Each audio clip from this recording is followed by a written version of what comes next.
Welcome to the new RiverCityGamers Podcast, hosted by SCXCR and Well Unreal 007, as well as many other members from the RiverCityGamers website. Stay tuned for all the gaming news, new pickups, and everything else we feel like talking about on the RiverCityGamers Podcast.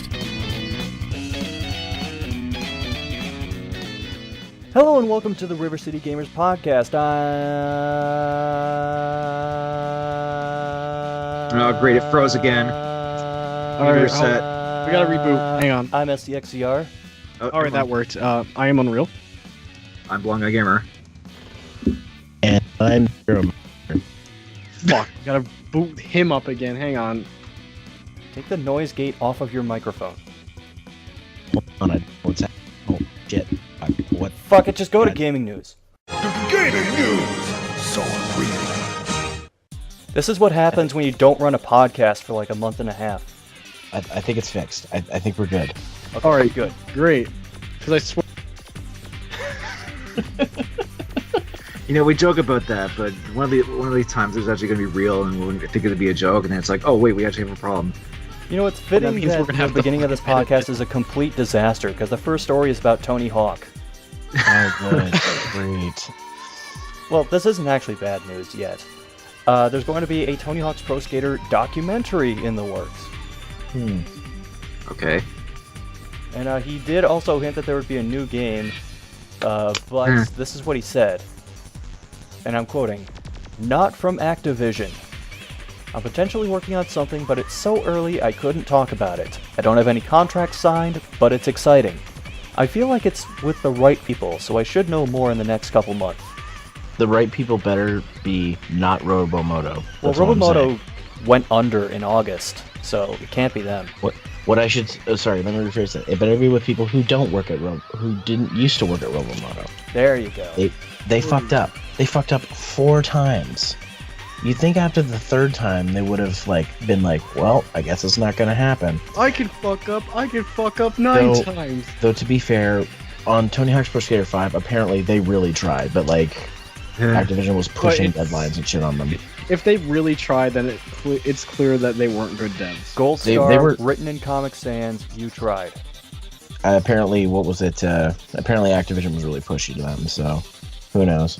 Well, that probably didn't help That's either. not news, because that's kind of common knowledge at this point. That's Oh, god damn it. I think my Skype's about to crash. What? Brace for seriously? impact. Best podcast in the biz. My computer just seems to be frozen on that. Oh, wait, never mind, it's working fine. Part of my computer's going crazy. Well, Give me a it second sounds here. like your computer needs boost mode, which is coming to some PS4 games on PS4 Pro. It lets the PS4 Pro run at a higher GPU and CPU clock speed, so you get smoother gameplay on some PS4 games that came out before the PS4 Pro launched. Now, SCR, you do have a PS4 Pro. I do have a Pro. Let me know if the PS4 Pro, when you try boost mode, melts your house. Please do me a favor and check the temperature on that thing. Well, I assume I have to have the PS4 plugged in first. I haven't even gotten to that stage yet. Oh my That's God, bullshit. guys. You're Wow. a liar. I saw Last Guardian gameplay evidence. You plugged it in, That Once. was on Christmas at my parents' house. and guess what? That means you plugged it in. You're Scott, implying you've never stop, plugged it in. Stop getting consoles and then not using them. Though I'm not I one to don't talk, 'cause have I haven't used my anywhere to Vita plug yet. this one in. How do you think I feel with the fucking Famicom? What am I gonna do with it? It uses the same power cables as the PS3. Just swap out the power cables when you're using either one. But then the PS3 is unplugged. So? That's what I do. Just swap them. I don't have all my consoles plugged in at the same time either. Speaking of people being pressured to do stuff, GameStop, Oh, great! I heard This, I believe I heard about this. the story about how staffers are being pressured to sell used games over new ones. Yeah. Okay, that. that's Subs over dubs, basically. I actually went into a GameStop recently, and as soon as I walked into the door, the staffer was like, are you interested in any used games? You know, you can trade in stuff and get like this much off if you buy used games in return. And he gave me a card for it, and I was like, wow, this is like next level. When did you go in last? This was like a week ago. Okay. Last time I went in was when I picked up like Yakuza and RE7. But that was like 2 weeks ago. Next time I go in, I'm gonna see if that happens to me. But I think my local GameStop is kind of better than that. But even then, in the report, in that same news article, there was something about like workers there like try to avoid that, but they have to do other things to really get around that whole circle of life thingy, I believe. Yeah, it's one of the unfortunate things about retail, or just a lot of like sales jobs in total these days. I used to work a job where the main goal wasn't sales, but then near the end of, before they laid everyone off, they were really, really pushing sales, like to ridiculous points where they're like, if you don't get such and such sales, we're gonna have to write you up. And it's just like, well, that's not the focus of our job, but okay. From what I understand too, I don't think EB is using this policy or a lot of other GameStop policies, so I don't even know where they fit into all this. Being Canadian, I'm more concerned with EB Games than GameStop, so... Well, it's owned by GameStop, so it's kind of the same thing, really. But, I mean, that kind of thing has been going on ever since, GameStop's been around, where it's like they push, like, memberships and all this other stuff and pre-orders and things. And it's not really their fault. It's just, like you said, it's just part of their job. They're kind of forced to. But it does sound like they're getting a little bit desperate. I think they're starting to get a little bit afraid of like GameStop being under because of more recent downloadable sales and stuff like that. It's like, and GameStop is seeing that and they're realizing, oh, we need to like push our own like used sales and stuff in order for us to keep us over.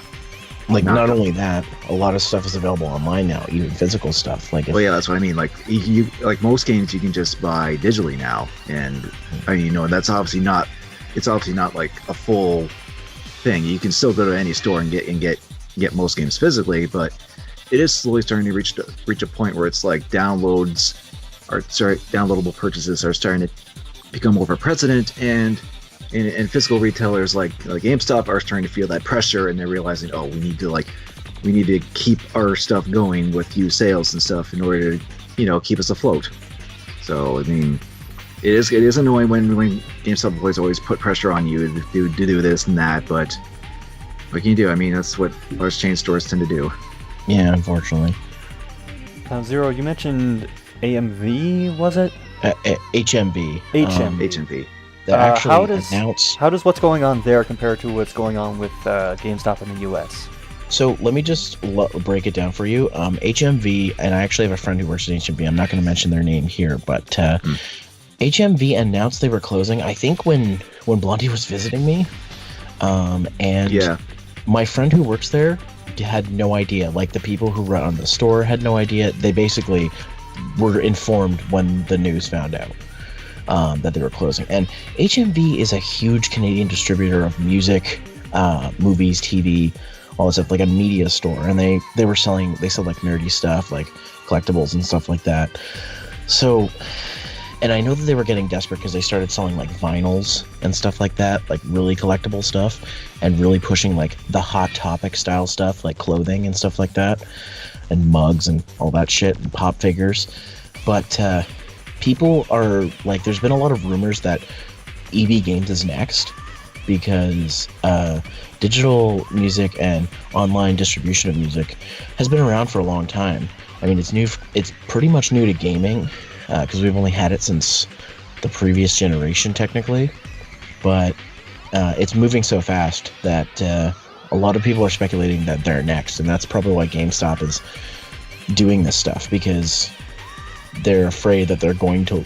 There's always been a fear, I'm sure, with them since digital distribution became a thing, that they're going to lose out on the market, and they're not going to exist anymore. Because why would you go buy a game if you can why to a store and buy a game if you can just buy it in the comfort of your own home at a fraction of the price? Like, just for example, if you want to buy Resident Evil 7 physically, just the standard edition, in Canada, you're paying $90. after before taxes. If you want to download still, if you want to download it digitally, it's only $79.99. So you're saving money buying it digitally. So isn't there tax when you buy stuff digitally anyway? There is, but what I'm saying is it's $90 before tax. When I bought Casey Last Guardian for Christmas, I was paying 90 something with it, even after her $6 pre-order that she had from 9 years ago. So that just goes to show you that they can sell digital games for less. They go on sale more often. Like, you can't trade them in, but a lot of people these days don't trade their games in. They just keep them for collector's value. That's why there's collector's editions and shit like that. So, or they just pawn them off. So I think HMV closing is kind of like cautionary sign for GameStop, or not GameStop, or EB Games specifically. Because HMV never did this, but I know CD Plus used to sell video games. And yeah, there used to be a CD Plus in my town, but they pretty much don't, like, CD Plus still exists, but just barely. And before HMV closed down, Music World closed down. So it's like a wave. It's just, I knew HMV was eventually going to close down, but I didn't expect it to happen now. So who knows? We'll see what happens. Incidentally, I ended up getting like the Mad Max movies at that HMV in your town. Yeah, you got them all for like $5, didn't you? Well, one of them was $5, and then the other was like 2 for $15. Mm-hmm. So I ended up getting like 3 movies for like $20. Well, we go from stores in Canada to Mad Catz, and they're in a bit of trouble of their own because they were threatened with delisting from the New York Stock Exchange. Oh. See, in order to be in the New York Stock Exchange, every company has to have a minimum share price of $1. Mad Catz dropped to 15 cents a piece. Oh, ouch. So as a result, they are cutting back on the amount of shares to hopefully get what shares they have left up to a certain value that they can stay in the stock exchange. Isn't like being delisted from the stock exchange like basically the first step towards your company going bankrupt? In many cases, yes. Damn. Well, if you think about it, has Mad Catz even done a lot lately in terms of like, I mean, I know they're primarily a third-party, they make third-party controllers and stuff. Have they done anything significantly lately? Are they just kind of dwindling? That's why the stocks have been down. I thought the last thing they really did was it's peripheral based, but like more with Rock Band 4's launch, maybe? I think they were still partners with Harmonix in that. I wouldn't know about that. Yeah, I mean, it's not really that surprising if you think about it, because, I mean, back then, you kind of knew Mad Catz for just being, oh, here's the third-party controller, and it's Mad Catz. So yeah, except I always said knew Mad them Max. as the shitty third party. I never liked their third party. I almost said Mad Max because of those movies I said earlier, but the Mad Catz, yeah. I mean, I don't know. They never been that great of quality stuff. If you think about it, I think I had a PS2 memory card from them. It was like a 4 times memory card or something like that, and it ended up getting corrupted. So I lost like my PlayStation 2 data, games data. I'll say this about Mad Catz. I think my favorite products they ever made were the microcontrollers. They Those basically tiny things? like I still have my original Xbox microcontroller from Mad Catz, and it's one of my favorite Xbox controllers, or my favorite regular Xbox controller, because it just feels so damn comfortable. And they've also made I also have a mini PS2 controller from them that came with a cable extender. I still love that controller too, even though it has some, now it's so old, it has some problems with, I think, the L2 button. So they made decent controllers in that era. I like their controllers, but I'm not really a huge fan of them now. I don't even really use their fight sticks, so I don't see the point. Yeah, so at this point, it's really just a matter of like how long will it'll still even be around, really, if this is any indication anyway, with the stock exchange being delisted from it. And that'll do it for me on the gaming news front. So let's go ahead and take a look at some upcoming games. For Honor. Oh yeah, that actually might be kind of interesting, at least in what's being really like. Yeah, I played I played the beta for that. It looks interesting. I just want to know what type of game it is. It's team based. I think people described it as like third person chivalry. Yeah, you can play as like Vikings, knights, and samurai. Yeah, same. Obligatory Power Ranger reference, of course. Sorry, but On that note, Neo's coming out. yeah, samurai. Yeah. Oh, is that the Dark Souls-like game that's like by Team Ninja? Yep. Right. It's a game. Sure is. What else would it be? Halo Wars 2 is also a game. Oh, that's coming out. Okay, cool. Wait, in February? February 21st. What? That sounds fake. I don't know why. Why would it be fake? It sounds like it's becoming maybe a month or maybe 2 months later than that. It's weird. You hear like, wait, it's already coming out. Catches you off guard. Well, if you, that's if you don't hate follow to it. be the bearer of bad news, Unreal, but it's releasing alongside another huge release. Okay. Professional Farmer 2017. Oh, fuck. Halo Wars 2 is dead. Oh God. You know, I joke, but but probably will outsell Halo Wars 2. Who knows? How many Letterkenny fans you think are gonna buy that game? I mean, I'm actually vaguely interested in Halo Wars 2 because I mentioned it because I did a review on the first one, of course. So They made a sequel. yeah, haha. It's on Xbox One and PC, I believe, right? Or Windows 10? Xbox One, PS4, and I'm assuming PC. Wait, how? PS4? How can Halo Wars be on PS4? I thought we were talking about Professional Farmer. No, I was talking about Halo Wars 2. Yeah, well, that's probably on PC.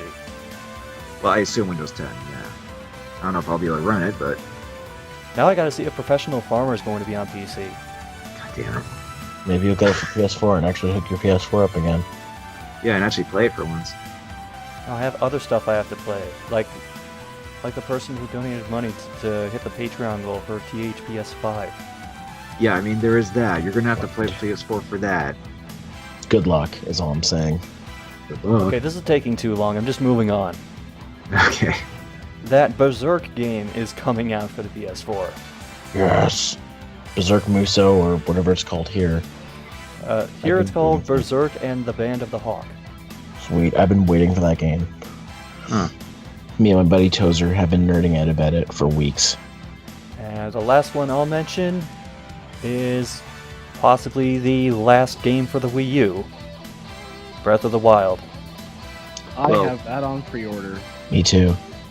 Yeah, I mean, well, it's obviously going to be launched with the Switch as well on March 3rd, so it's kind of funny how it's like it's doing a coincide release, kind of like how Twilight Princess did with GameCube and Wii. Yeah. And it's sort of something that I kind of predicted, or I'm pretty sure that some of us predicted would happen. Yeah. I'm purchasing it, 1, because I want to play it, and 2, because I had made a promise to purchase it, so... Yeah, I mean, chances are I'm getting it for the Wii U as well. So I don't think we're really going to get the Switch day one. Or at least I'm No. not. I got burned with the Wii U, and Nintendo can wait. Well, we'll get into that later with the discussion topic. Right. But for now, let's see. Professional Farmer 2017. Yes, it is coming to Windows and Macintosh systems. Oh shit. Oh shit, better get your Apple ID and apps. Oh wait, I forgot the password. Oh wait, I locked myself out for 4 months. Oh wow. This is actually a re-release. It got a 33% on Metacritic. So it's no Farming Simulator 2017. I guess not. Who the hell even developed this? Okay, you are thinking about this way too much. Shouldn't we move on? Developed by Giant Software in Schlieren, Switzerland. You know what? If Right you then. guys want to go into recently played while I continue looking up stuff about this game, go right ahead. Yeah, otherwise the podcast is going to be about that. Who's going first? Scott, you're looking something up. Can you throw a bet between us three? I don't know, flip a three-way coin, something. Unreal, you're going I- first. Oh Okay. man. I'll go by length in terms of how long it's taking me to beat. So I'll start with Kingdom Hearts 0.2. A game that took 3 hours. Wait, hold on. What? Oh my god. Okay, so the collection Kingdom Hearts 2.8 Final Chapter Prologue came out, and I only really played 1/3 of that collection, which is Kingdom Hearts 0.2 Birth by Sleep Fragmentary Path. You could have just said Birth by Sleep. No, Birth by Sleep is a different game Oh.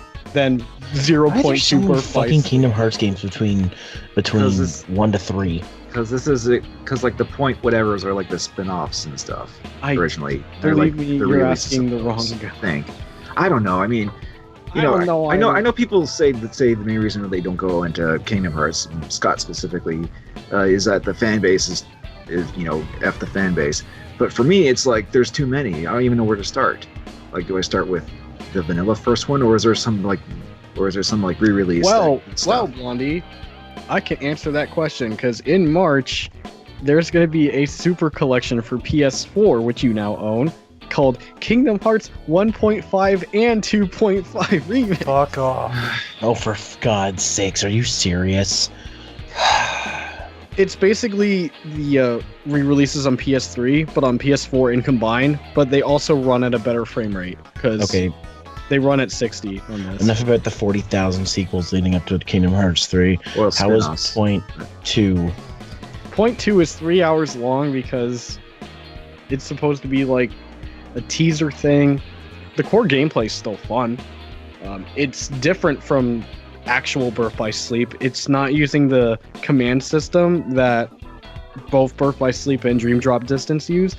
It's kind of back to like regular Kingdom Hearts because you have an MP bar again. The visuals look really good, but what's really odd to me is like the character models, like the shading on them, just I don't know how to describe it. It looks like it doesn't even exist on them. You'd have to like look up videos or something to like really understand what I'm getting at. But in general, when things are in motion, the game's relatively pretty, especially when you're using magic. Might blind you if you like spam lightning or something. I really can't say much because it's really not that long. It's like a couple of areas. They added a wardrobe system, which does nothing other than decorate your character. And I'm like, okay, is this going to be a thing in Kingdom Hearts 3?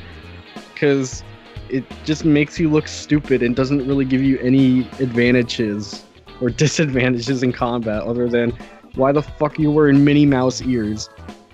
Because Disney. Yeah, I guess Disney. There's really nothing else I could say. It's super short, but it's part of a collection.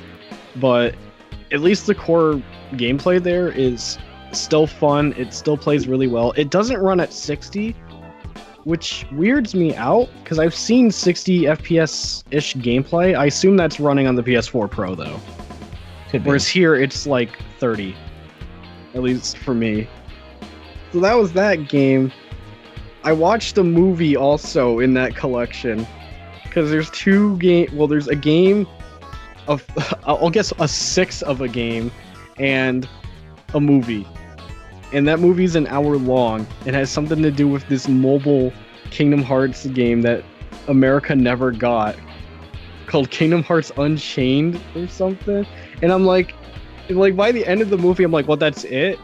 And I'm like, why did I need... What was the point? Like, the whole time, I don't know what the whole point was. I guess it was super duper backstory to the whole series, but at the same time, I'm like, okay. And I think one of the cutscenes that made me laugh my ass off was when one of the main characters for this movie thing was talking to a group of people that are all create a character, like, Keyblade wielders, I guess, and you can tell because they all look terrible. Oh, so OCs.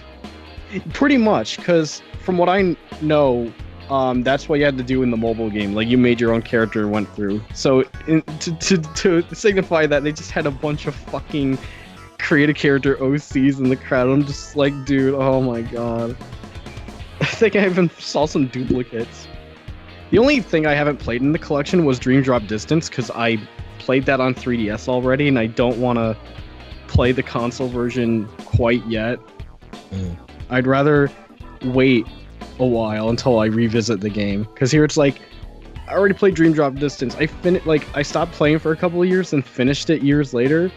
And now, like, maybe 1-ish year later, it's like, oh, HD version. Not playing it. It's too soon. But it's there. And that's the game I'm renting. I was not gonna fucking buy this collection just to play a 3-hour thing. Now on to the longer games. I want to talk about Resident Evil 7. Well, it just came out, so might as well. Came out the same day as Kingdom Hearts. All the games I'm talking about came out the same fucking day. January was, like, fucking loaded, man. Like, all near the end, they just jizzed games, and you can't keep up with that. I wouldn't use that analogy, but okay. Well, it's an analogy that works, so I got no... one, but It's fine. an analogy. Yeah. Okay, that's even worse. You're banned.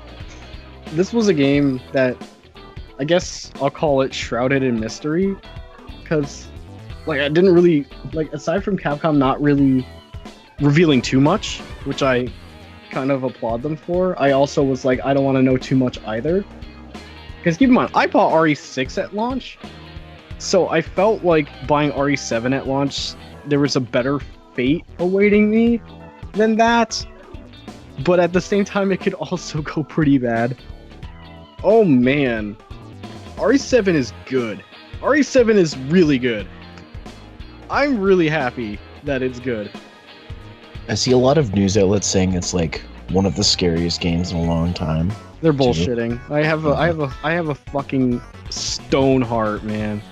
Well, that's only if you're not, like, already desensitized by, like, playing a bunch of horror games or shitty horror games for that matter. That and when I play thank you. horror games, I tend to not shut the fuck up. Like, for example, Scary, I'm like, look at that bullshit. They might think that because they might have tried the game out in VR, which I unfortunately have not been able to do yet. Honestly, I don't see myself owning one personally. Because it's way too much. And if I had that much money, I'd probably put it down on the Switch, but VR is cool, but I can't see myself keeping it in the long run. But that's a whole other thing. That's really just, like, kind of an optional thing you can do with Resident Evil 7. I assume the base game by itself is still fine. Yeah, it's totally fine. It's basically... it's like everyone keeps saying that, but it really is, at its core, like a classic Resident Evil. There are things there that make it a classic Resident Evil. I'm gonna put I was hoping your asterisk sentence here. just ended with, there are things there.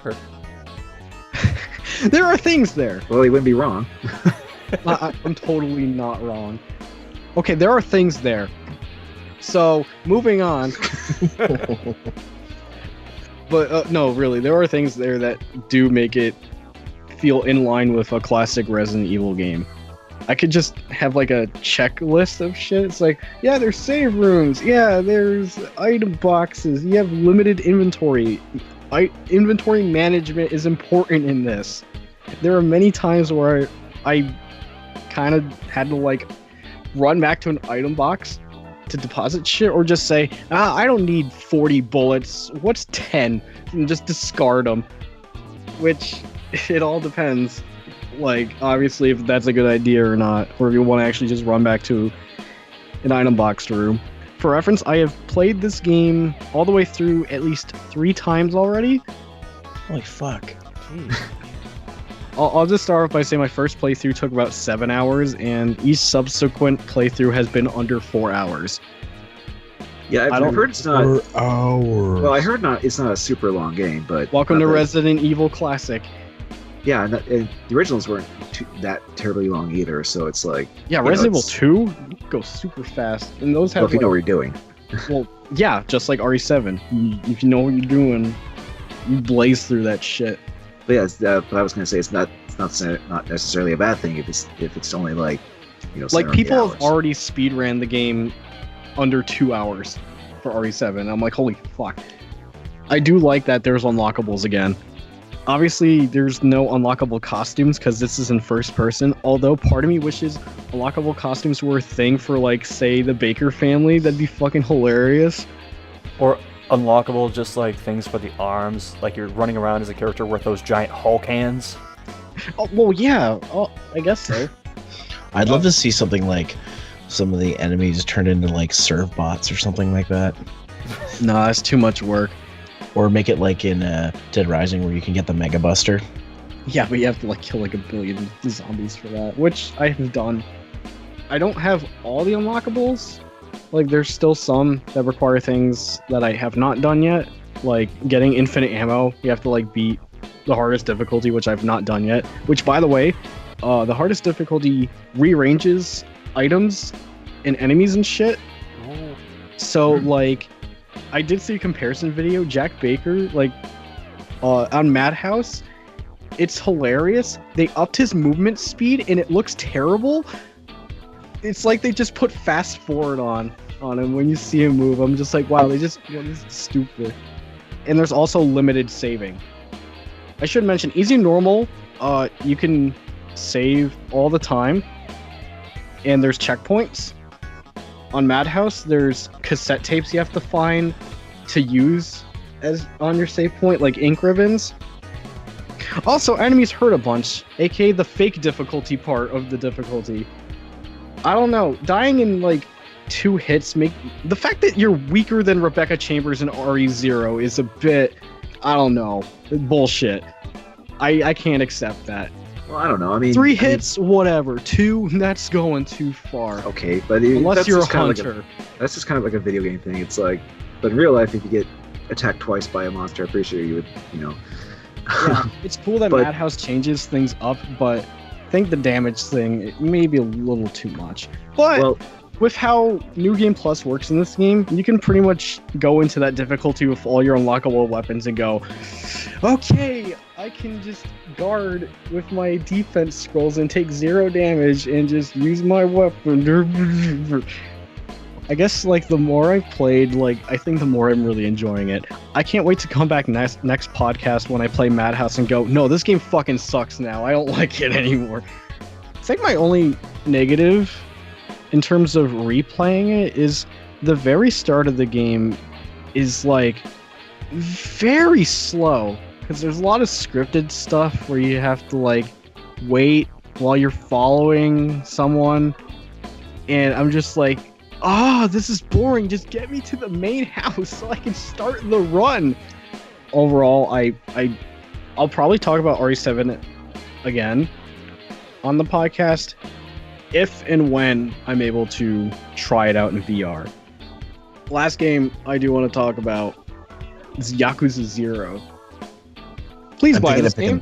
I'm thinking of picking it up. Please buy the game, like right now. Please.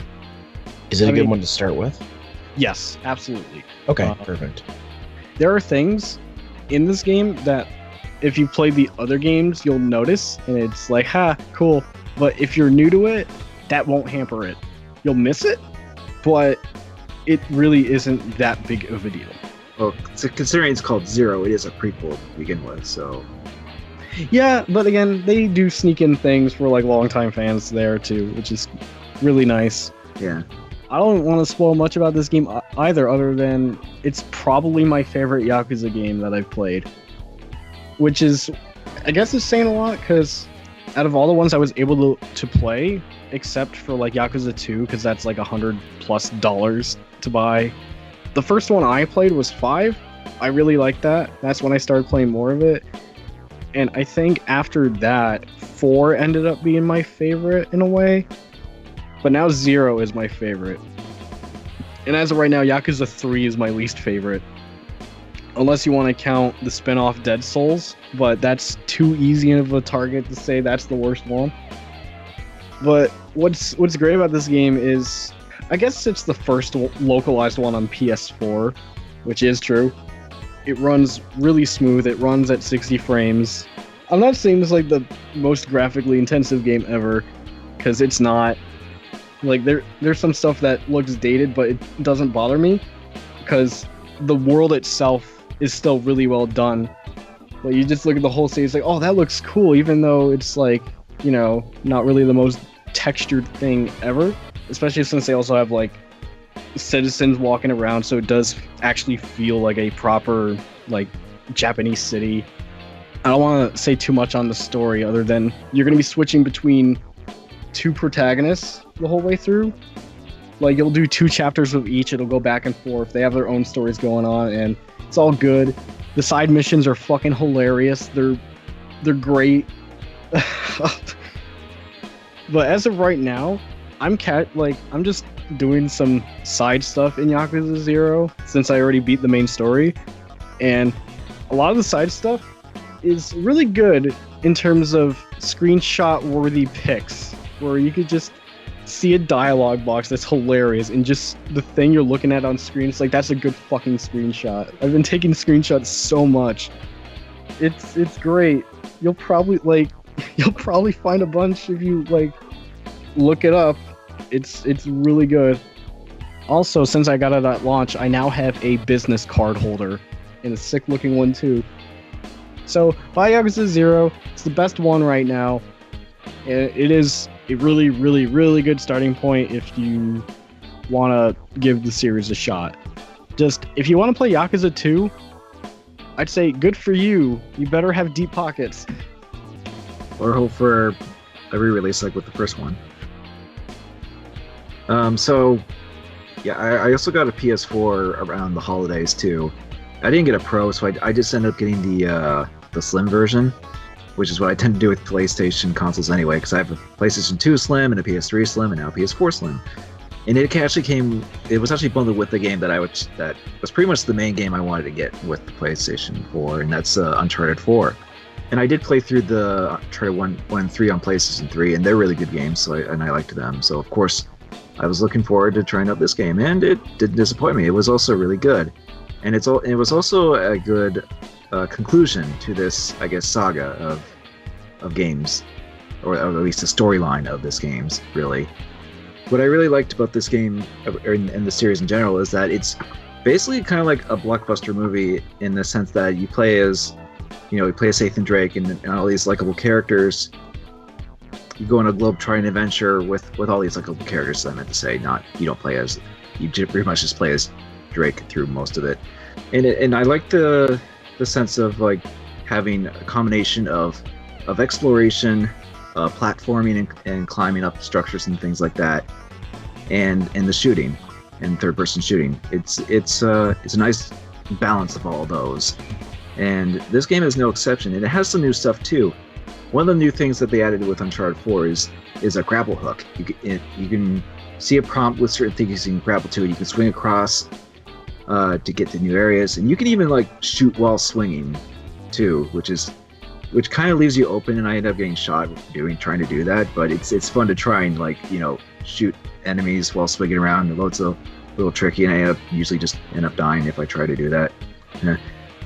There's also a good emphasis on stealth. You can actually have stealth, but it's more of like an optional stealth mechanics, where if you can take out enemies quietly, but if you get spotted, then you'll have to force to do all-out gunfights. So it's not a complete loss. It's just that if you get caught, it's more like, oh shit, now I gotta also shoot. I want to say, I'm not sure if you noticed this, but you can go back into stealth. Oh yeah, that is true. Yeah, you can actually break stealth in this. I want to say it's finicky or if you get spotted, I think you can run away and hide again.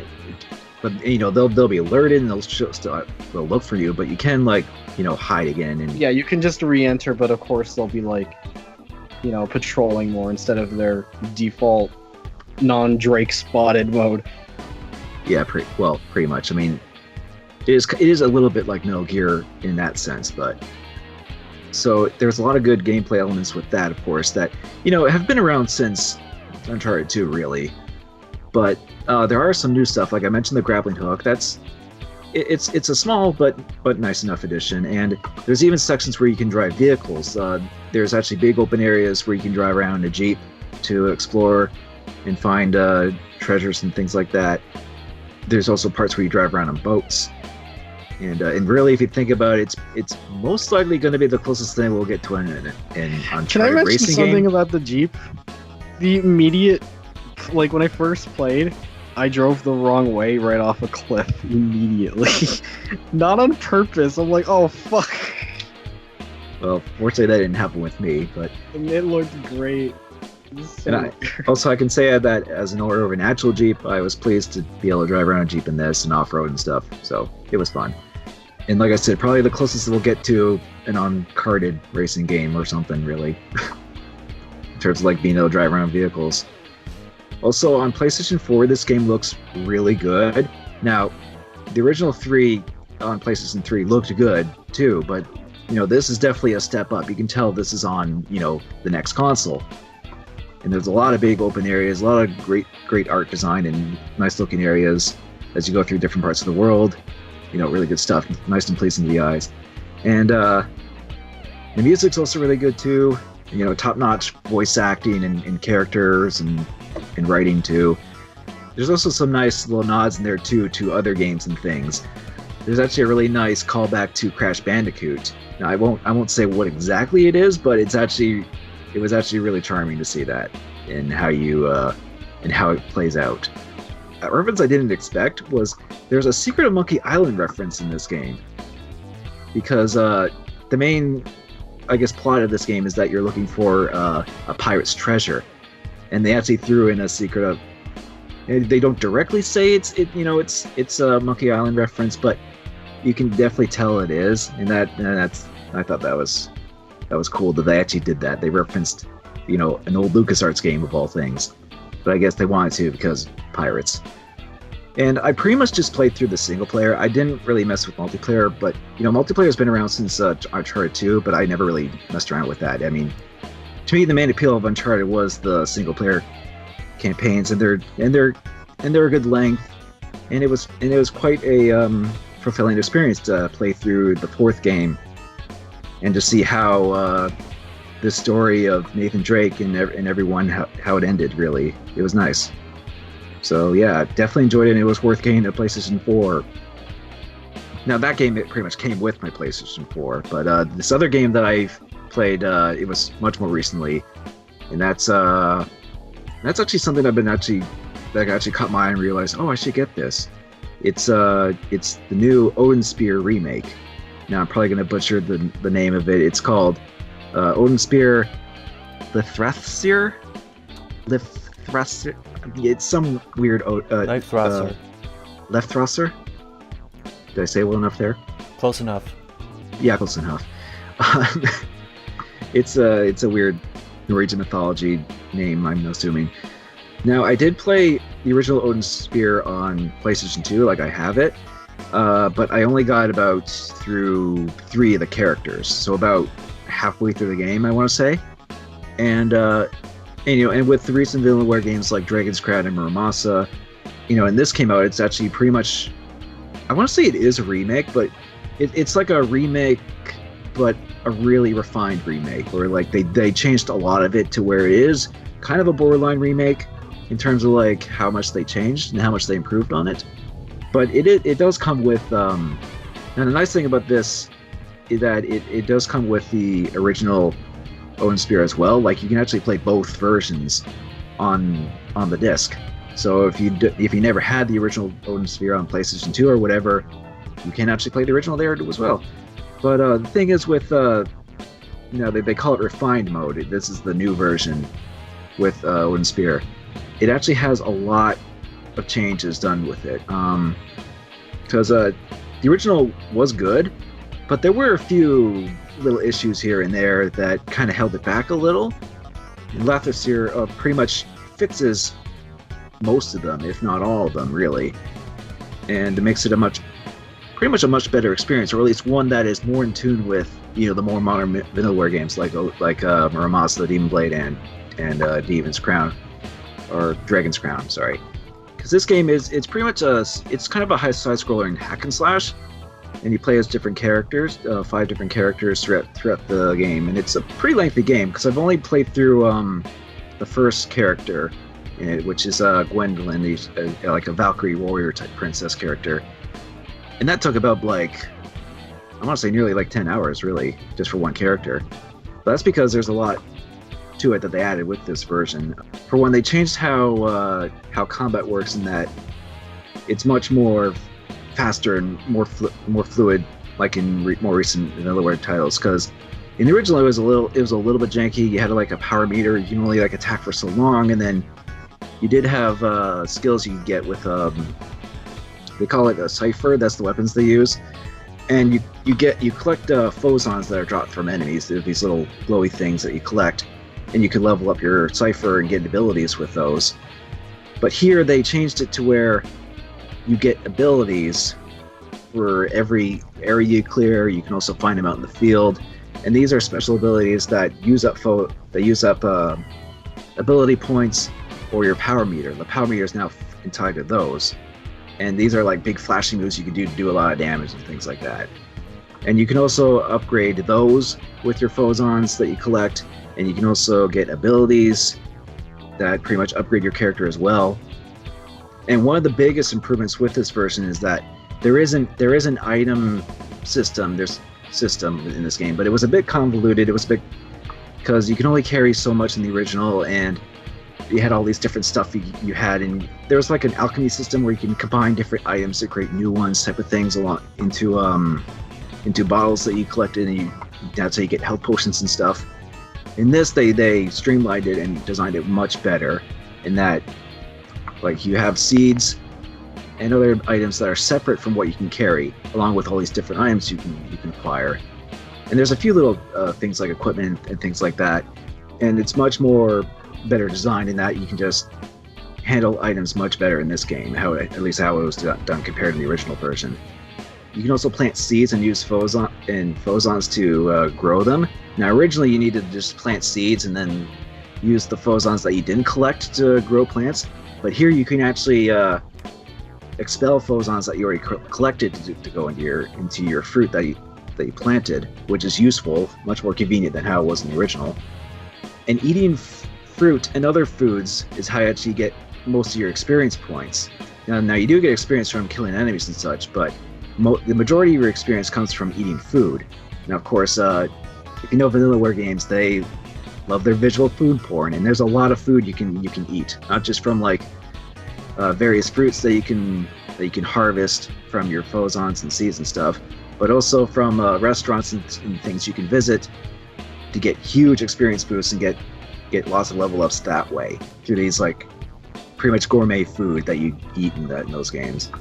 So there's definitely the usual level of Vanillaware food porn in those games here as well.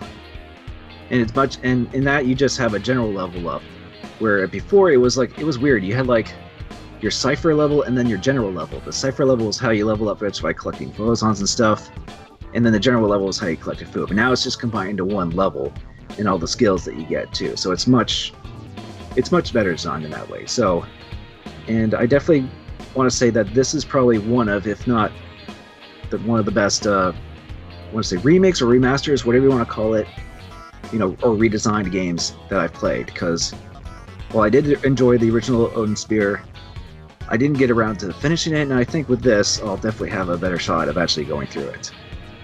Like, even if you have the PlayStation 2 version, but you didn't really play much of it, I'd say that this is the version you should go for. Because, the PS2 version, it's still fine, but when you compare it to the improvements that Leifthrasir has done, it's almost night and day. It's like it'd be hard to go back to the original version after you play through the new and improved version, basically. And I think those are pretty much my two games, so anyone else can go now. I'll go next, because I've gotten off of Farming Simulator and I'm looking at Ski Region Simulator 2012. Oh, jeez. But I'm not talking about Ski Region Simulator 2012, which actually it has an available demo to download, but okay, focusing on the actual games. But my games are a couple that I played before, and I can't remember if I talked about them on the podcast or not. One of them is Rodea the Sky Soldier, the Wii version, not the Wii U version. Oh, didn't you get that a while ago? I did, but I didn't really start getting deep into the game until recently. Can I mention something with that game?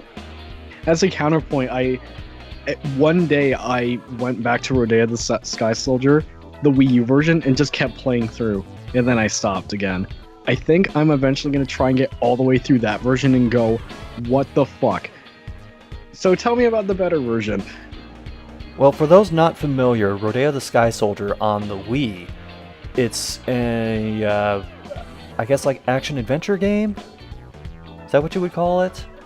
It's basically... I don't want to call it a Sonic game, but... Well, not quite. It's sort of a combination between Sonic and Knights. Because you're playing as this robot-like character who's constantly gliding around between these floating islands. And it's got like the ring dash from Sonic. And actually there's also a little bit of like Mario Galaxy with things that launch you to different areas. But the weird thing about it is it doesn't use the nunchuck at all. You just use the Wii Remote to control everything. So you'll aim at the screen where you want to go and then use a button to launch yourself. And then there's a second button you can use to do like almost a mid-air spin dash to get there faster, and it also acts as an attack. And that makes navigating across these islands and all these different regions a bit difficult to get used to at first, but once you get in the groove with it, you're just constantly targeting stuff as you're in mid-flight, and it just feels so smooth. There are a couple moments where if you're not like flying at certain areas a certain way, the camera can become a problem. Because you can either just fly straight at it, or you can flick the Wii Remote to go in an arc up or down or to either side. So if you end up going in the wrong direction, you can just embed the camera into a wall. But it's been pretty fun so far. My only real sticking point is that sometimes it can get frustrating on bosses, because some of them have like 7 or 8 hit points, and if you like get to a certain point in the boss fight and then you die, you gotta do the whole thing over again. There was this one fiery bird boss that you had to hit like, jeez, I lost count of how many different weak points you had to hit.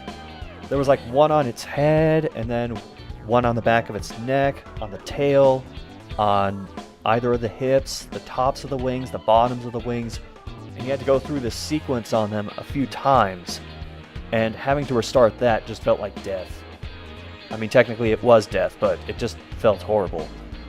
But the only other thing about that game is it'll give you like these green beacons for certain points that you have to go to, either to hit a warp point to go to the next part of the stage, or if there's a certain objective you have to do for a stage, like destroying certain machines.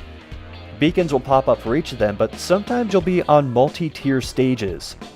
So the green beacon is shooting up in the sky, but you don't know which level you have to go to in that region in order to find what you're looking for. Those are my only really sticking points with it, though. I'm enjoying it so far. I'm seriously considering trying to learn how to speedrun it. Because when you're just flying through everything, like quote-unquote ring dashing through all these different points, bouncing off of enemies and going straight into warp points, it just looks so smooth. It's so fun. But now the other game I played a little bit of, never attempted to finish, and then went back to recently, Jurassic Park for the Super Nintendo. Oh, that version. So, at first I thought I misremembered what this game was, because the title screen starts with a mouse pointer thing. So I thought, oh shit, is this the Sega CD point and click? No, it's not. No, believe me, I have it. It's the top-down adventure-style thing where you're walking around. And the first time I started this up again, I wandered into this one area, and then a Triceratops just ran over Grant and I died. And of course I couldn't get out of the way because Grant just walks through this entire game with this... It's not quite a jog, but it's not quite walking. It's like speed walking. So you're speed walking away from all these dinosaurs that are trying to trample you and eat you. Then you go into these buildings, and I did not realize that this game was actually compatible with the SNES mouse, but it's compatible for these sequences, where it goes into first person and you play an FPS, going through these buildings, finding your shit, and shooting dinosaurs. Dinosaurs who can either hit you from like dozens of feet away, or they're just completely aloof and do not care about you at all, and you can just stand right next to them and they won't attack you. There was one time that a raptor patrolled directly into me, went behind me, and then came back through me, walked the other direction, and still didn't notice me somehow. Not so much of a clever girl there. And not so much. But then again, the spitters, whatever they're called, they were hitting me through walls. So that made up for it. I'm also amused that the FPS sections, you can heal with like plates of food straight out of Wolfenstein 3D. But then again, it's also so easy to get lost in the indoor sections, because you have these winding hallways with a bunch of areas that look pretty much the same. And then you get on elevators and you're going to different floors, and you can get lost like what floor you're on and what's on each floor. It's just a mess. And the entire time you're supposed to be collecting like the eggs, I think it is. That is the point of this game, right? Collecting the eggs. I think so. It's the point of like most Jurassic Park games, really. Yeah, and in the process you have to pick up a bunch of ID cards for all the characters in the movie. But everyone keeps dropping their ID cards in the most ass-backwards random places. And somehow Dr. Grant doesn't have his own ID card. I'm still pissed about that. I'm not letting that go. Maybe he just dropped it like everyone else did. But dropped it on the roof of a building on the other side of the park. Maybe a pterodactyl swooped in and grabbed it or something. I don't know. Yeah, the pterodactyl's trying to steal the DNA samples. Start its own clearly. Jurassic Park.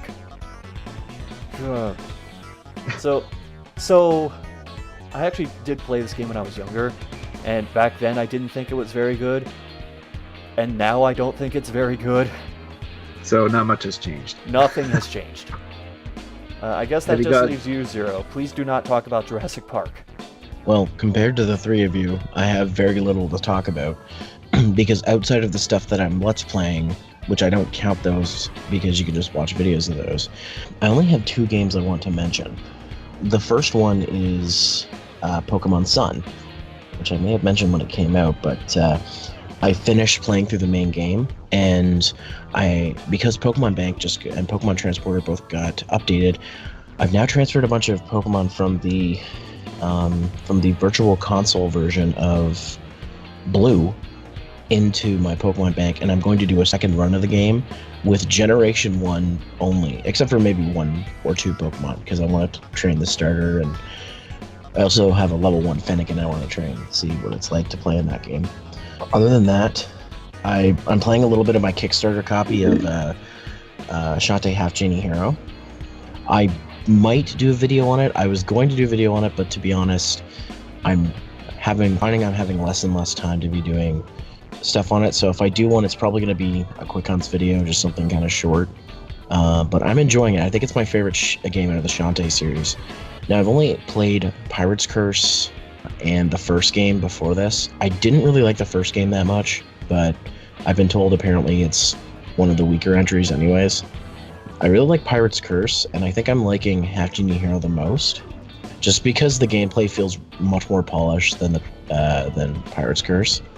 But that's really it. That's all I really have to say. I don't want to say too much because I don't want to spoil anything, but I think it's a pretty good game, and I assume a lot of people are enjoying it.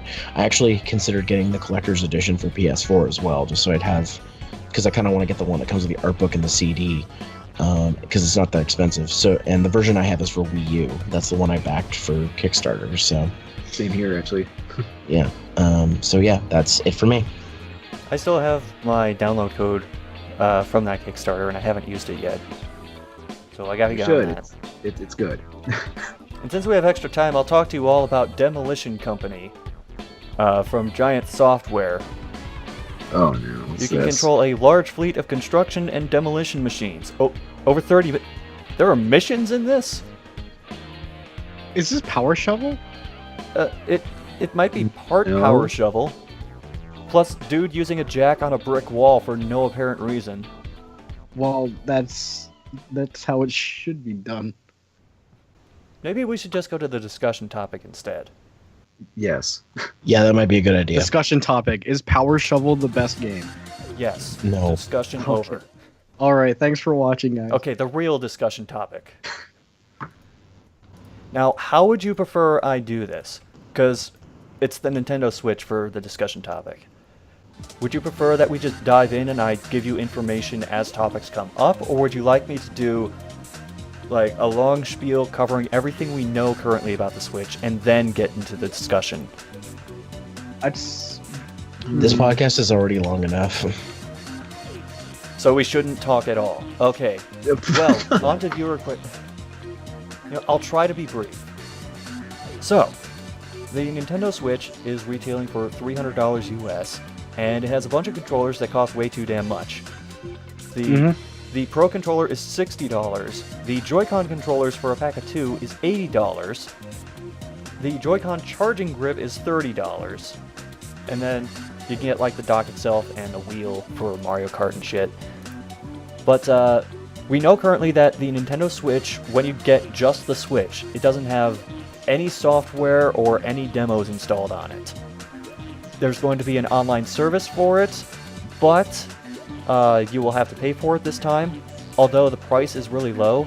According to Nikkei, the price for a month, or actually no, this is for a whole year, is like 2,000 to 3,000 yen, so that's somewhere between $17 and $26 for a year. That's actually pretty cheap, at least compared to like... it is cheaper compared to the competition. Yeah, compared to PlayStation Plus, Xbox Live. Yeah. Wait, sorry, how much is that again? Like $23, maybe? Oh, Wait. that's not bad. But yeah, because on like yearly for PSN and like Xbox is like 60. Now, with that being said, is Nintendo going to offer the same stuff, like, you know, free games and shit like that? Probably not. Probably not. They are offering like free NES, SNES games per month, but they take it away from you.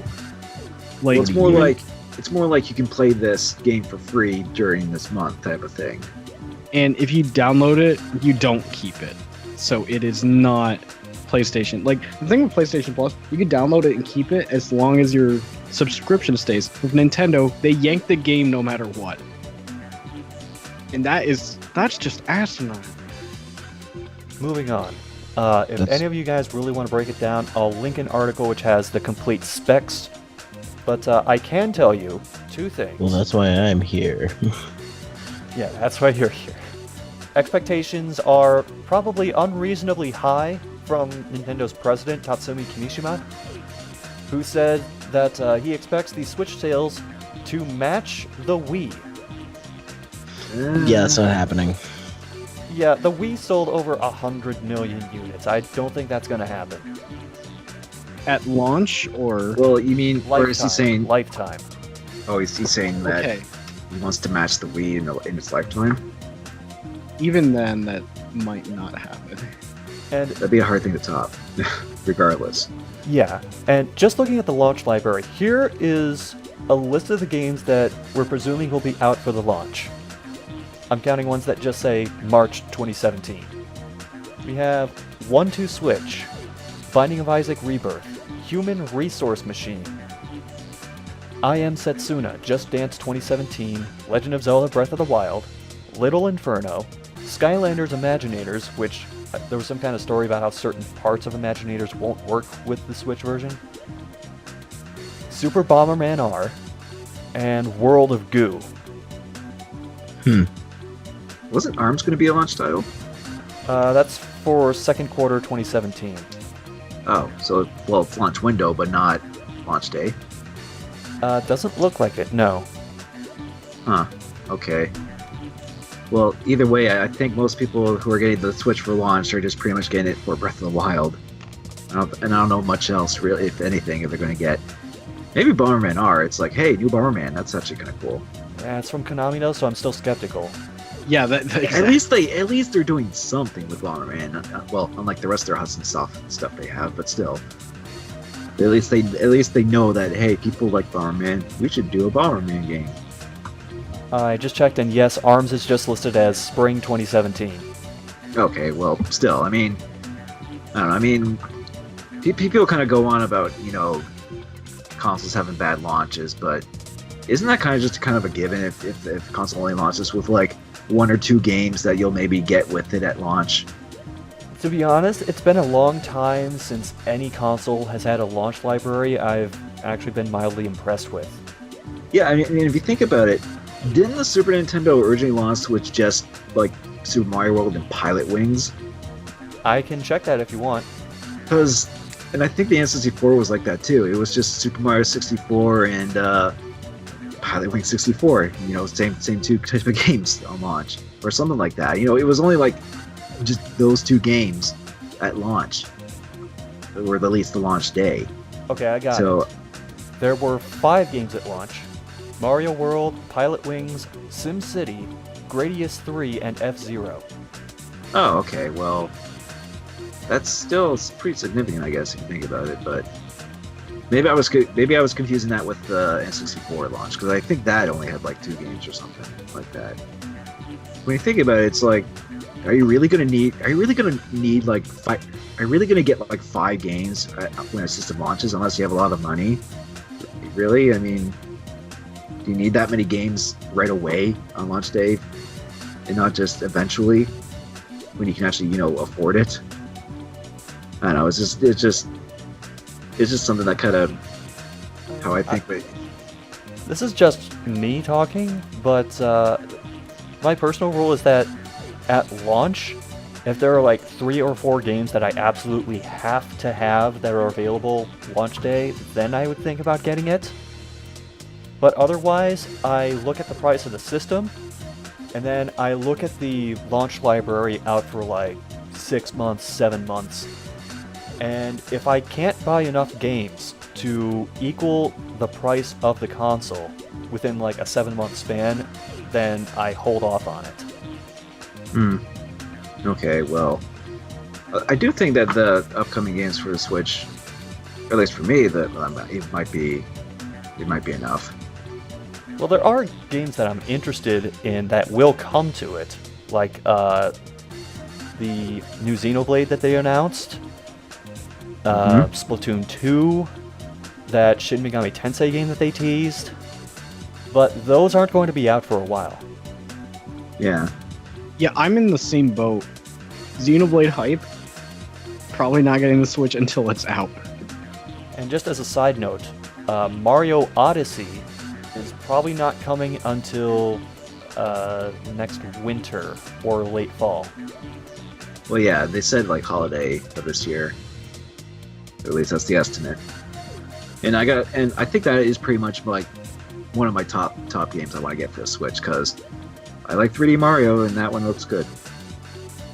I'm probably not going to get a Switch until earliest holiday season this year. I'm probably in the same boat. First off, there's no bundle.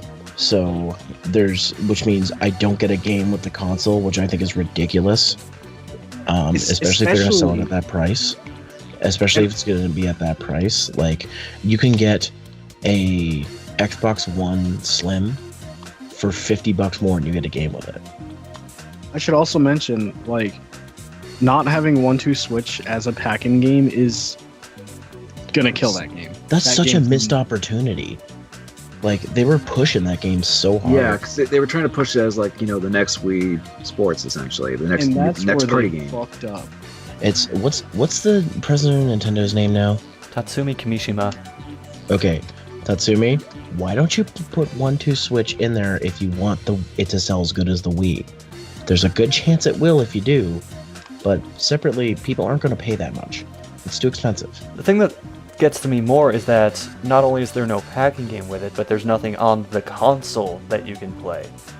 Like, even if you just did the equivalent of, like, this is gonna date me, putting, like, the equivalent of a PlayStation Underground disc on the console, just so people have something they can do with it straight out of the box. Yeah, like a demonstration. Because they're going to be people, if they're expecting people, like, for lack of a better term, casuals to buy the system and think they're going to expect a game to come with it. And when they turn it on, they'll be like, why are there no games? Where are the video games? Yeah, that's only if they maybe just order the system just by itself. I'm pretty sure if at the store they'll be like, oh, I need to get games for it too. I'm sorry, told to. But a $400 console with no packing game is not worth it to me. Well, $300. $400 for us. Yeah. Remember, Canada's Yeah, you were complaining about the controller prices, huh? Now you know what it's like for Canadian. I paid $450 for my Wii U bundle, before they dropped the price and everything on it. And that came with 2 games. So, though to be fair, I didn't buy Wii U right at launch. I bought it at near launch because I got the Zombie U bundle. But I'm not buying I'm not doing the same thing again. If they're not going to include a game with it, or at least a second controller, then I'm not going to buy the system until there's a bundle.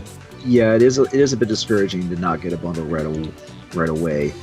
Well, when I got my Wii U, it was about roughly a year after it came out. And I got the Wind Waker HD bundle. Then the PS4, I got the Uncharted 4 Slim model and bundle.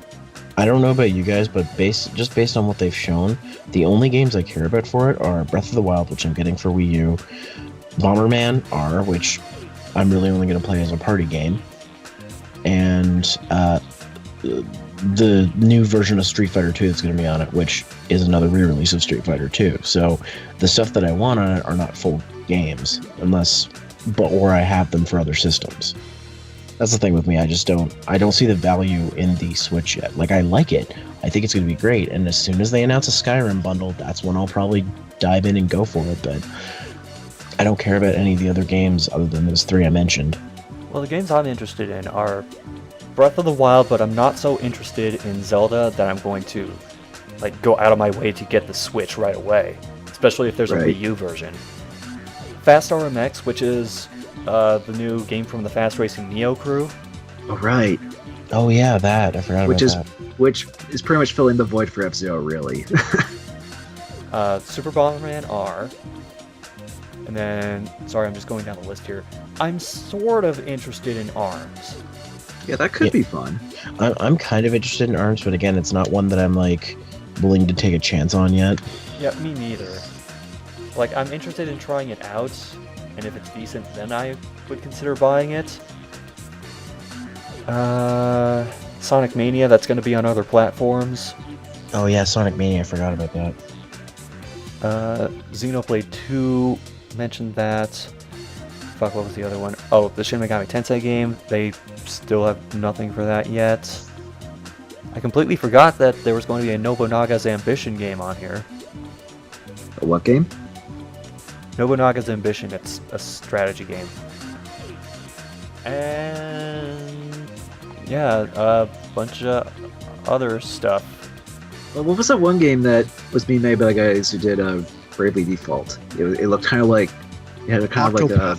It's Project Octopath Traveler. It has like a 3D sprite-based thing going for it. Did anyone mention Snipper Clips?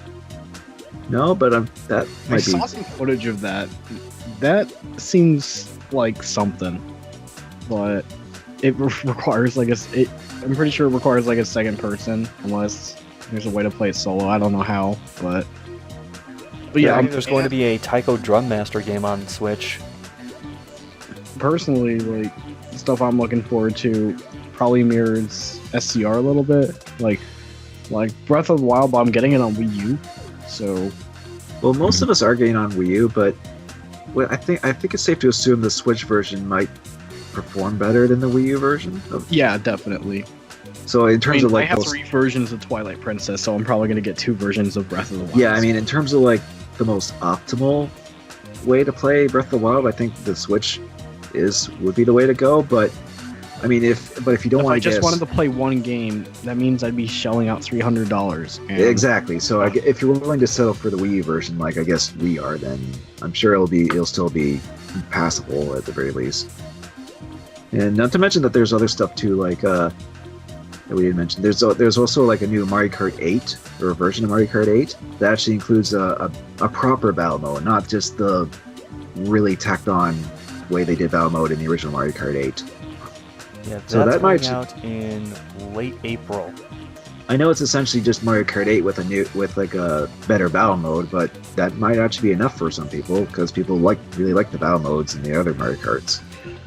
I hope to God that they do something for people who already bought Mario Kart 8 with all the DLC. Because it seems kind of dickish for them to sell an upgrade version and then expect us to pay for the full game again. Not Yeah, only but Especially since the battle mode should have been in the original game. God, yeah, but I'm guessing really they, negative in this podcast. we're not being that negative. But I'm not sure what happened with the development. Maybe they just couldn't because of some kind of constraints. Maybe and that's why they only added it in the existing courses. So I don't know. At the very least, there is going to be a definitive version of Mario Kart 8, I want to say, for those who haven't gotten it yet. So there's that at least. And I already said what I'm interested in. I'm definitely want to get Mario Odyssey at some point. Because that's pretty much my main one I want to get. Xenoblade 2, I still need to actually play through the Xenoblade games, but that looks fine. Splatoon 2, because I did get Splatoon 1 Oh yeah, over the Splatoon holidays. 2. But and I did actually play through the single player of that and a little bit of the online, and I've been enjoying it. So I wouldn't mind getting the sequel now, of course. Splatoon 2 is one that I forgot about. I want that. Did you I play? never got the original, but Well, you should. The original is still fun. And then we can actually play, maybe do an RCG plays or some shit. I don't know. No, I've been thinking about getting it. I do think that the lineup so far is fine, and there is some future stuff coming out, like a new No More Heroes as well. It pretty much is a new No More Heroes game being confirmed coming out, right? Like a No More Heroes 3, more or less. Yeah, they did announce something to that effect. Well, I know that during the presentation, Suda51 came out and he said, "We're working on a new game with Travis," and I think that pretty much is the third No More Heroes game at that point. But that's probably not going to be for a while. So it is another case of like we're definitely interested in this system, but we want to wait and see like for some actual games that we're really interested in, that we really want to get. Because right now, I do think the lineup itself is fine. There's a decent variety of stuff. It's just that it's not something that immediately makes us go, "Oh, we need this day one" type of thing. But then again, at least me, I'm usually not one to get consoles on launch, unless it's something that I really know that'll be worth getting, or like at launch, and not because at least lately I mostly just wait and because I only got a PS4 like during the holidays, so it doesn't hurt to get consoles later and then catch up on stuff that came out earlier. That's what I just tend to do anyway.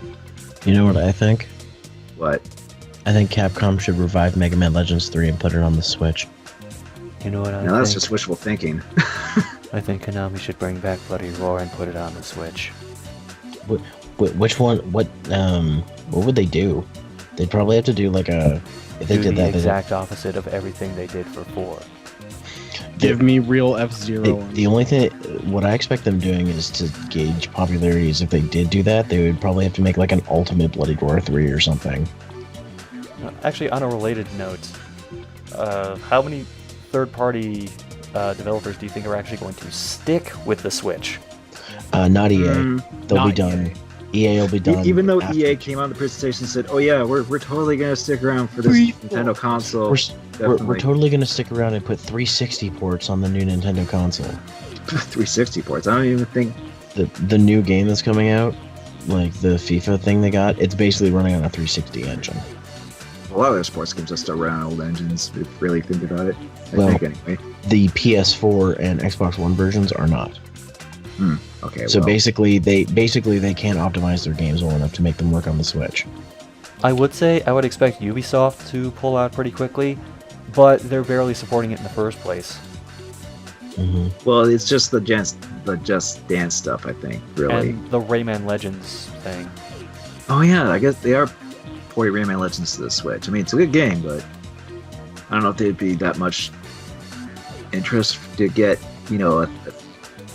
like a 4-year-old game Well, then again, this generation is pretty much a lot of re-releases regardless, so I don't know. Well, jury's still out on the Switch. I guess we'll find out how things are going in like a month and a half. Yeah, I mean, I still look forward to the system. It's just, regardless of the lineup, I probably would have. It was going to be an eventuality for me anyway. But there are definitely a few games I want to get for it. So it's definitely a wait and see thing. A lot of things are, especially when it comes to consoles. Like, I mean, I want the Switch, but I don't want it bad enough that I'm willing to drop the money down on it. Yeah, I mean, Yeah, we're not I'm going to the same get. boat. I'm like, maybe if I had a lot of money, I'd probably do it, but I'm just like, nah. Like, in theory, with my tax return, I could buy one, but I'm like not convinced that it's a good investment right now. I just hope that people don't just get it for Breath of the Wild and then like after a couple weeks or so they're just like, well, now what? But who knows? And with that, our conversation draws to a close, and we can go straight into viewer questions. Ow, my ankle just cracked. Be careful, dude. Your viewer question is his ankles okay? Yes. Okay, good. This is from Horseplay, who asked, what is a game you love and a genre you hate or otherwise don't care for? Can I go first? Go right ahead. Sure. I don't like FPSs, but I love Overwatch. I guess there are a handful of FPSs I do like, but Overwatch is the one that stuck out with me. It's the one I put the most time into. I don't know if there's really any genre that I hate or don't care for. I'll play pretty much anything. I guess if I had to name one, I guess visual novels? But I don't really consider visual novels video games. Well, They it's still are. it's still a form of interactive media, I guess. All you're really doing is reading, and then every once in a while you make a choice. That's it. That's a choose your own adventure book. Yes. Well, for some of them, yes. But why would they put games like them on like the PSP and stuff if they weren't games? Because there are also movies on the PSP. Yeah. Nobody really bothered with those, though. Actually, the used game store near me has a PSP section, and it's like 80% movies. Yeah, because nobody wants them. Yeah. I mean, my PSP came with a copy of I think Super Bad on those disc systems, but I never watched it. I forgot that existed. What, the movies or the Yeah, Super PSP Bad. or Super Bad? Okay. I have a Warped Tour UMD video. What? Wait, I got it Anyway, from the enough dollar of- store. Enough of those. Okay, well, let's just say for the sake of this question and the argument that visual novels are a game, and is there any particular game from that you did like, Scott? no. Okay, then why'd you bring that up then? It's the only genre I can think of that I don't really care for. Okay, so that didn't Even really then, go it's anywhere. not really that I don't care for it. I'm just Are you largely telling me indifferent to it. you don't like the visual novel about Bruce Willis? What? You don't like John Cena's sexy high school adventure? Exactly. Setting the bar high for visual novels, aren't we? Yes, absolutely. Yeah, we certainly are. I don't really play much sports games, but I guess if it were to nail it down to like the sports I play the least, it'd probably be like soccer, football, that kind of stuff. I like the Mario soccer games. Like, what was the one I gave you called? Super Mario Strikers? Mario Strikers, and there was also a Wii one, like that's like Mario Strikers Charged. Those are fun, and those are pretty much like the only soccer games I've ever really actually played. So, This is tough. I might have 1.5 answers for this. I don't play that much sports games either. I mean, maybe if it's arcadey, I could. I think the only real sports game, like, it is arcadey though, but like the only one I can think of that I did enjoy probably not for the correct reasons, is Wayne Gretzky's 3D hockey. Mainly because I think that fighting cheat was what sold me. And that's the end of the game. But speaking of fighting, I don't know. I think in more recent years, something about fighting games just doesn't click with me anymore. But if there's one game that I really, really enjoyed in the fighting game franchise, it's Soul Calibur 2. Solid That choice. is definitely, yeah, that is definitely probably one of the best. I was in series. elementary school when that game came out, and it was great. It's one of the first fighting games that I played, really. It wasn't my first fighting game or whatever. I did play like fucking Babby, SNES, Mortal Kombat, and other stuff. But Soul Calibur 2 was, I think, the one that I probably enjoyed the most. I assume it was the GameCube version because of Link. Right? Yes, because that was the only console I had. that's like the one that most people played. Unless you were like, yeah, I'll get on Xbox for Spawn. No one fucking got on Xbox. Do you have a natural answer, Scott, or? Not really. Huh. There's not really a genre that I hate. It's genre you hate or otherwise don't care for. Even then. Well, he's- don't care for still implies dislike, which I can't really say that Or- about an or just entire genre indifferent of to. games. Or just indifferent to? I really got nothing. Huh. You know, I'll look up a list of video game genres. Oh no. I'm just trying to think. Okay, what's the genre you've played the least of? I couldn't tell you because I'm kind of all over the place. Okay, Actually, the answer to that would probably be visual novels. But, yeah, we couldn't come up with an answer for that. roguelike games. That's one that I could say that, yeah, I don't, according to this, don't care for. And I can't name any off of the top of my head, but I know that there are roguelike games that I have enjoyed. Have you played Rogue Legacy? No. Okay, Enter the Gungeon? On my wish list, haven't played it yet. Okay, I'm just trying to think of Google other search, recent... Help me out. I'm trying to think of other roguelikes. Crypt of the Necrodancer? Darkest Dungeon. I love Darkest Okay, Dungeon. yeah. There you go. I actually gifted you that on your birthday. Thanks for that, by the way. No problem. Oh, and I guess Shiren the Wanderer would technically be one. I like that too. Okay. So I guess those would count as an answer, right? We'll say it I'd does say so I so. can end this segment. Yeah.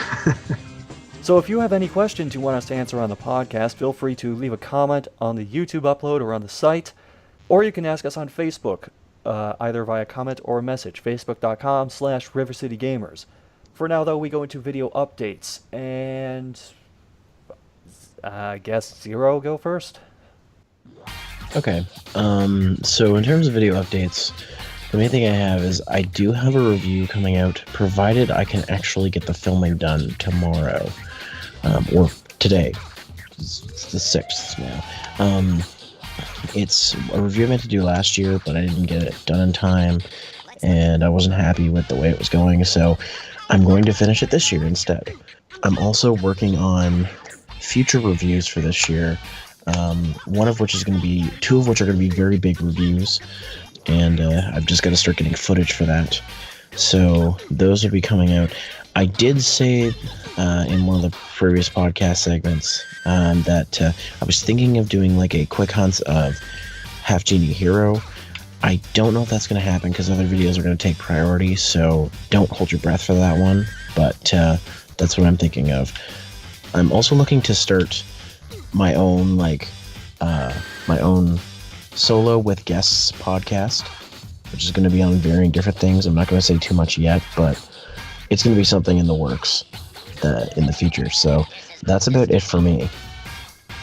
Okay, well, from one Canadian to another, Blondie? Alright, well, the next Tales of video for the retrospective, it is being done. The next one is Tales Legende, which has been taking me quite a while, but a good amount of it has been edited. I just need to do some more, and the reason why it's just been taking so long because there's a lot of like footage and stuff to go through with that one. I should be able to get that out soon, at the very least. And once that's out finally, I'll start working on other stuff too. I'll have another kickback in the works, and it'll be on Half-Genie Hero as well. And from there, it'll just be like more of the same, really, more other reviews and such that I do have plenty of ideas for, so I'll have to see if I can actually pull off, basically. Yeah, real? Nothing too new on the video update front. Me and SCR are still trying to work on our little collab review. I still have to send some footage, which requires like uploading to like Mega and stuff, and him getting it. Other than that, can't really think of much that's coming down the pipeline on my end outside of that. Kevin. What? There is something I'd like to do with you soon.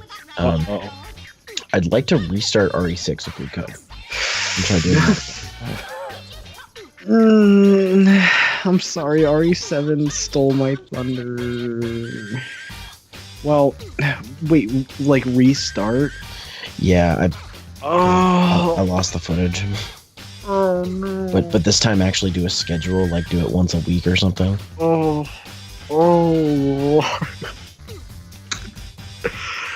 No, I still haven't played Resident Evil 6. I'll try. Okay, Unreal, what sort of compensation would you need to do that? How much per hour? I wouldn't go longer than an hour or I'll two take per session. 20 360 no scope Jakes out of 10 before. I wouldn't make you play more than an hour or an hour and a half anyways. Dude, I'll play the whole thing. I mean, my only problem, aside from RE6, the only problem really is I gotta get the footage to you, and that's just gonna be the most tedious part. Well, you've got Mega now, so we can do Yeah, it with but I Mega. don't really have too much hard drive space. I have to I'm only hanging on to certain stuff on my computer because some videos are not done, and then when they are done, they get transferred to my external. But Oh, okay. I don't want to go back and forth whenever I feel like working on it. That just takes too long. Well, I was gonna say, I would like to do try to do a weekly or bi-weekly session of it, and then as soon as you record it, you can just send it to me. Okay, I'm gonna have to probably reinstall the game, but I have it on disc, so it won't be that bad. Yeah, me too. Well, that's it. There's your video updates from me.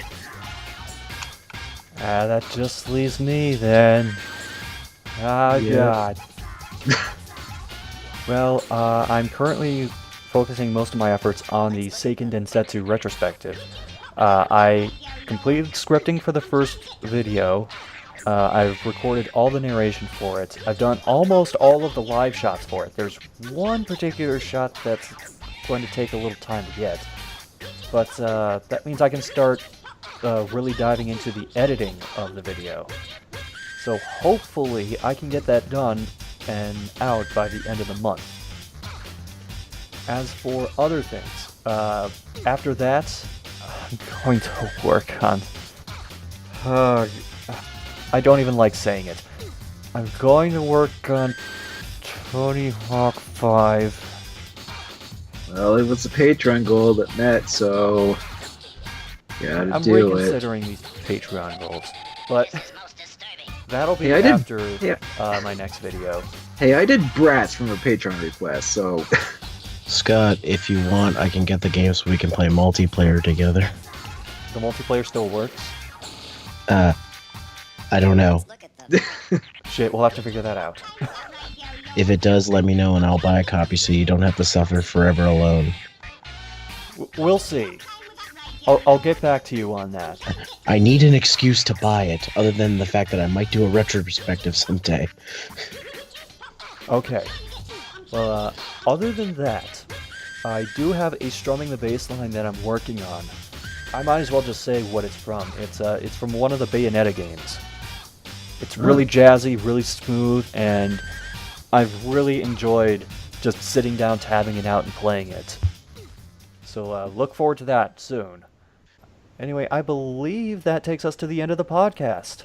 So, I'm SCXCR. I am Unreal. I'm Blondeguygamer. And I'm Zeromaster.